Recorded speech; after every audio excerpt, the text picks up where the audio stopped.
Tirupati Regalia హోటల్లో యువ నాయకుడు మాదాల శ్రీనివాస్ తేజ్ ఆధ్వర్యంలో సుమారు 40 మంది యువకులు బీజేపీలో చేరారు. జిల్లా అధ్యక్షుడు సామంత్ శ్రీనివాస్, టీటీడీ బోర్డు సభ్యులు భానుప్రకాష్ రెడ్డి, బీజేపీ నాయకులు నవీన్ కుమార్, చెల్లి మధుసూదన్, వరప్రసాద్ తదితరుల సమక్షంలో కాషాయ కండువాలు కప్పి పార్టీలోకి వారిని ఆహ్వానించారు. యువశక్తితో బీజేపీ సిద్ధాంతాలను ప్రజల్లోకి బలంగా తీసుకెళ్లాలని సామంత్ శ్రీనివాస్ పిలుపునిచ్చారు. రాజకీయాల్లో ఓర్పు, క్రమశిక్షణ, నైపుణ్యాలు, కమ్యూనికేషన్ శక్తి ఎంతో ముఖ్యమని ఆయన సూచించారు.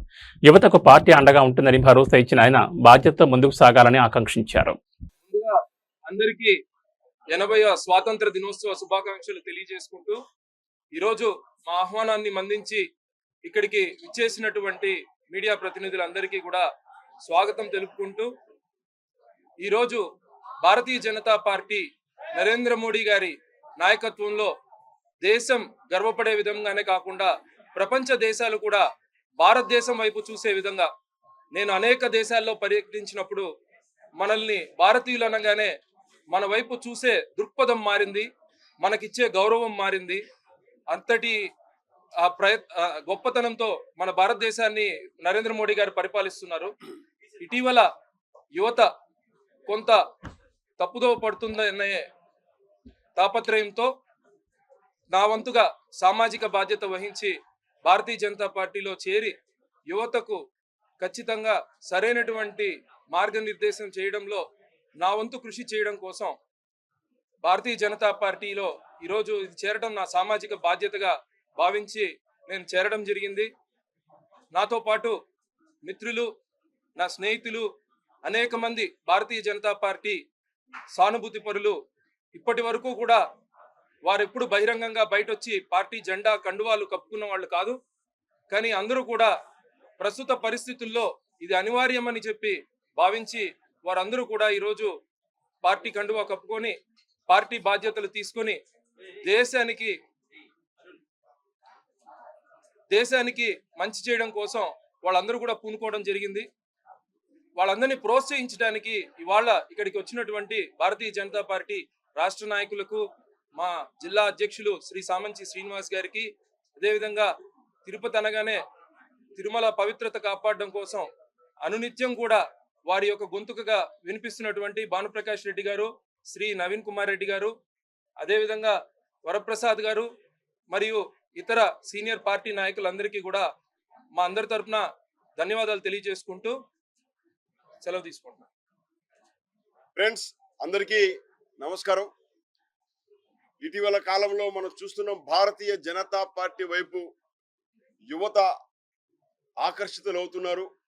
అనేక మంది విద్యావంతులైనటువంటి స్థానికులైనటువంటి యువకులందరూ కూడా ఇవాళ ఉన్నటువంటి దేశంలో ఉన్నటువంటి పరిస్థితుల ఆధారంగా యువత రాజకీయాలకి రావాలని నరేంద్ర మోదీ గారు ఎప్పటి నుంచి అయితే పిలుపునిచ్చారో అప్పటి నుంచి అనేక మంది బీజేపీలో సభ్యత్వం తీసుకుంటున్నారు. తిరుపతి నగరంలో ఒక ప్రత్యేకమైన గుర్తింపు కలిగినటువంటి కుటుంబం డైమండ్ శ్రీనివాసులు గారి యొక్క కుటుంబం. డైమండ్ కోటీశ్వరరావు గారు డైమండ్ కోటిగా అందరికీ సుపరిచితం. వారి యొక్క కుమారుడైన శ్రీనివాస తేజ తన మిత్రు బృందంతో పార్టీలో చేరడాన్ని జిల్లాలో ఉన్న నగరంలో ఉన్నటువంటి పార్టీ నాయకత్వం అంతా కూడా మనస్ఫూర్తిగా వారిని పార్టీలోకి ఆహ్వానించడం జరుగుతుంది. రానున్నటువంటి స్థానిక సంస్థల యొక్క ఎన్నికలలో భారతీయ జనతా పార్టీ యొక్క గళాన్ని గట్టిగా వినిపించేందుకు వీలైనన్ని ఎక్కువ స్థానాలు భారతీయ జనతా పార్టీ మరియు కూటమి ద్వారా కేటాయించుకుని పోటీ చేసిన అన్ని సీట్లలో గెలుపు సాధించే విధంగా మొత్తం జరిగేటువంటి నగరపాలక సంస్థ ఎన్నికలలో మొత్తం ఎన్డీఏ కూటమికి గెలిచే విధంగా వీరందరి యొక్క సహకారంతో రానున్నటువంటి కాలంలో నగరపాలక సంస్థ కార్యాలయంపై కాషాయ జెండాను ఎగురవేసేటువంటి లక్ష్యంతో మేము ముందుకెళ్తున్నటువంటి క్రమంలో ఇవాళ ఒక్కొక్కరుగా పార్టీలో చేరుతున్నటువంటి క్రమంలో వీళ్ళందరి యొక్క సహకారము శక్తితోటి స్థానిక సంస్థల ఎన్నికలను ఎదుర్కోవడానికి బీజేపీ సిద్ధంగా ఉందని చెప్పి తెలియజేస్తున్నాం.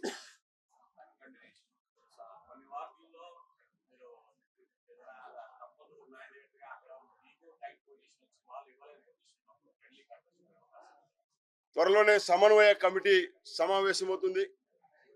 మంచి సుహృద్భావమైన వాతావరణంలో కూటమి నాయకుల మధ్య చర్చలు జరుగుతాయి.